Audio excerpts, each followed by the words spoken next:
someday you guys will know this. I'm glad that so many of you are actually going to Planned Parenthood, so you're not going to know it quite as soon as, like, immediately, but someday you'll know how awesome it is to have your daughter introduce you at a Planned Parenthood rally. That's like, pretty fun.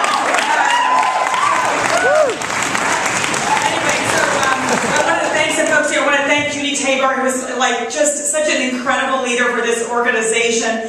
And not only does she run this amazing operation in Connecticut, delivering healthcare and sex education and services to so many folks, but she is absolutely on the front lines of leading the fight to build the next generation of leaders of this movement. And I'm so proud to be with her today. So thank you, Judy.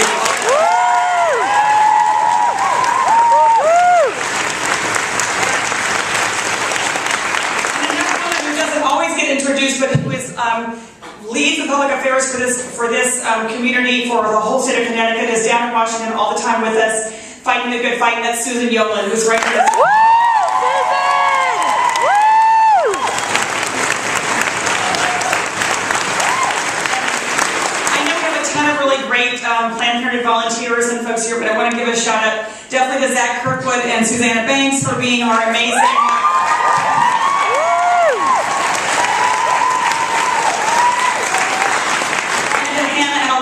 for, it's funny, we were actually in Utah last weekend for like 24 hours. Actually, she went to all her classes, President Roth, but it was just a very quick move to go skiing. And we're coming back to New York, and Hannah says, I don't know, I think we ought to do something for Planned Parenthood next weekend. And like, boom, you're here. So anyway, that's what they call awesome organizing. And I just have to say, the other great thing is Hannah has a twin brother named Daniel who goes to a college in Western PA, Allegheny, which is, it's a great school. The politics, not quite the same. Anyway, so Daniel texted me this morning, hey Mom, I'm in a van with a bunch of students headed to a rally for Planned Parenthood in Youngstown, Ohio. Hope you're doing well this fine Saturday. Love, Daniel. So,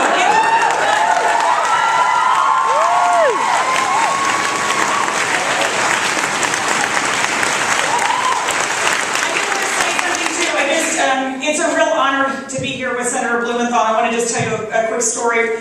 When I spent most of my time at Planned Parenthood during the Bush administration, which was a really hard time for women and for young people. Let's face it, for the entire universe.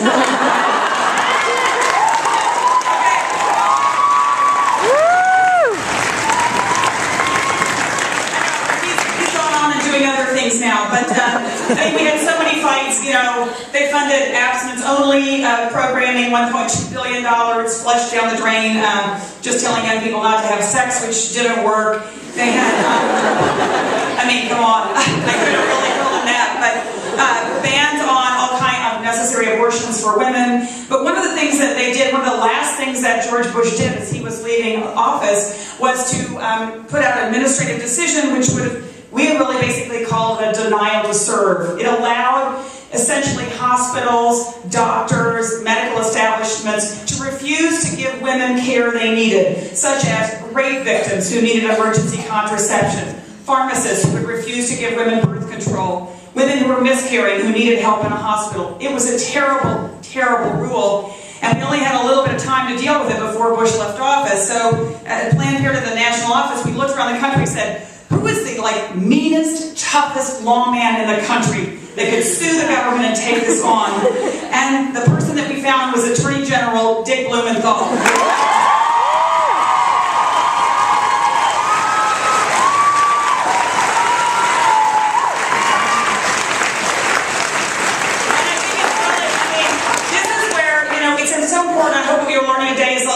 One individual can make an enormous difference. Because not only did we go and meet with Attorney General Blumenthal and he agreed to take this case, then he organized other attorneys general around the country to join him in suing the Bush administration over this egregious act. And I know, listen, that's okay. Give it a clap. But here's the thing that's a really cool thing and why it makes a difference, even when you're fighting against all the odds. Last week, the Obama administration announced it was completely rescinding this policy for all women.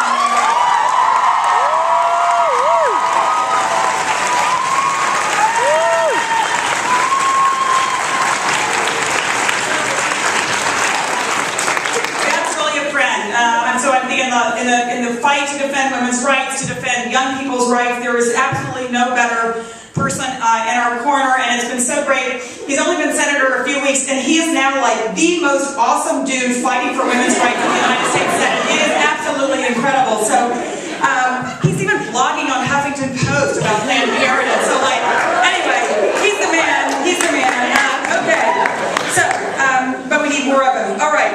Here's the thing. You know what's happened last week? This totally right-wing leadership in the House of Representatives voted to completely eliminate the nation's family planning program and to basically ban Planned Parenthood from every federal program in America. I mean, this is everything from providing cancer screenings, as Judy said, from providing birth control, from providing sex education, from providing prenatal care. Basically, the House of Representatives has declared a war on women's health care, and we're here to say, not without a fight and not on my watch. Not on my watch.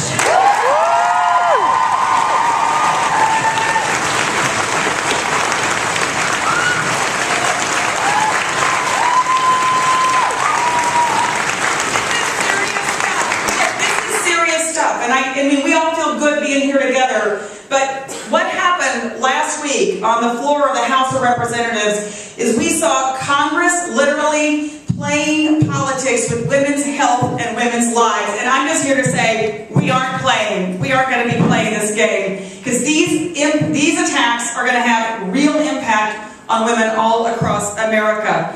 As you've heard already, more than 1 million women get a pap smear at Planned Parenthood clinics every year. And last year alone, more than 830,000 women in America got a breast exam from Planned Parenthood. More than 1.2 million teenagers who are out there lost in the wilderness get sex education from Planned Parenthood each year.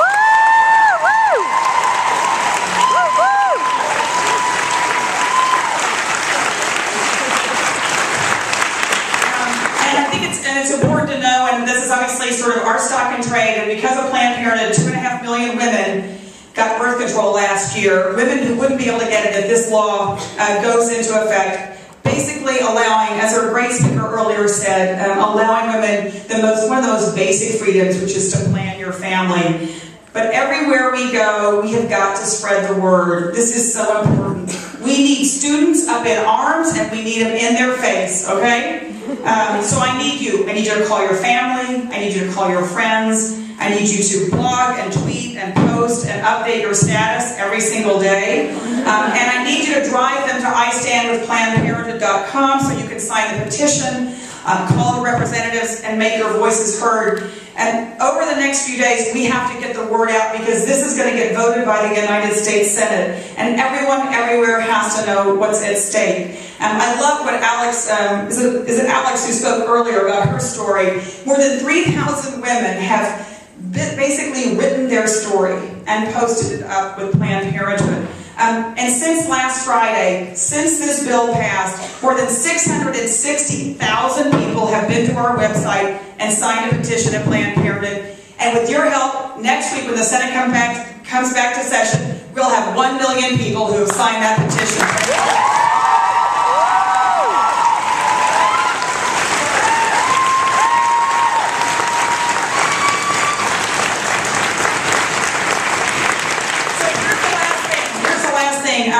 Obviously, you need to take action. We need to get beyond Wesleyan campus. Obviously, this is a fabulous, progressive campus. We need to get everything everywhere else. So we need to get all of your friends who are going to school in other places, like Daniel, out and making actions and making things happen in the next few weeks. The second is, I need you to mobilize people in Connecticut. We've talked earlier about Rosa DeLauro, one of the most awesome members of Congress, an enormous friend. The incredible thing about Connecticut is every single member of the Connecticut delegation voted against this measure against Planned Parenthood. And I know, this is incredible. You got a great state.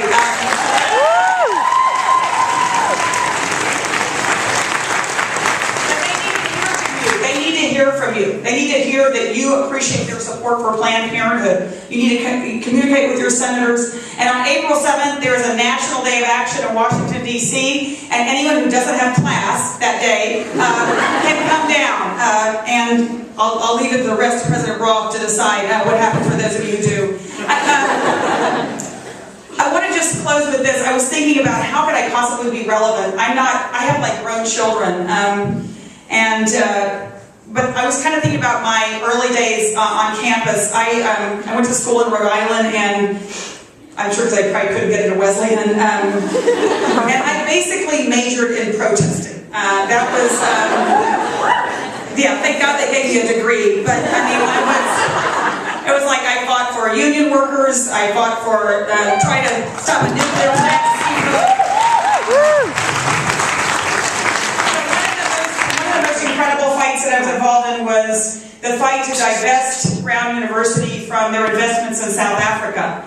And, you know, I think that at the time it was like, oh my God, I mean, how could I possibly make a difference? You know, we were one campus, I was one student, and sometimes I think when you're involved in things like you're involved in, you just don't really know, is it going to make a difference? Will anything really change? In fact, I missed my own commencement because I was protesting the fact that we hadn't divested, and everybody else was in their cap and gowns, and I was unfurling a banner out of Sales Hall, telling the university like that.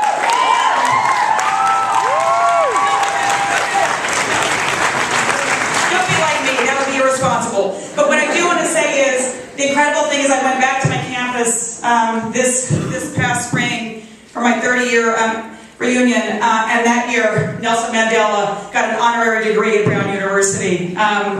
So, you get it? Yeah.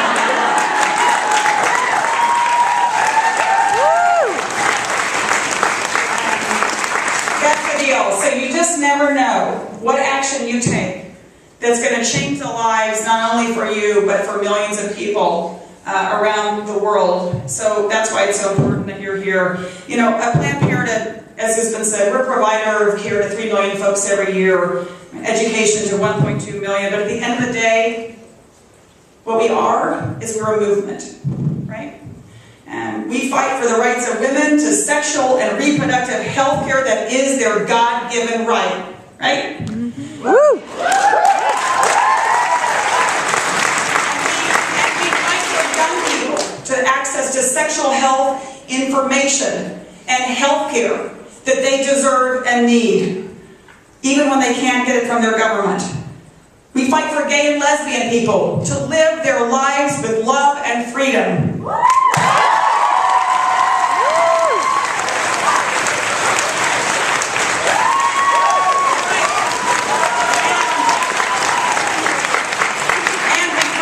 Folks who live in places where there's no one to help them. Women in South Dakota and Mississippi and around the world who we will not leave on their own. If you're from South Dakota, let me give it up for them. Give it up. But that's really what I want you to know, is that by coming here today and by the actions you're taking in this movement, and you are now part of this struggle, and you are part of this movement. Frankly, you're the future of this country, of the world.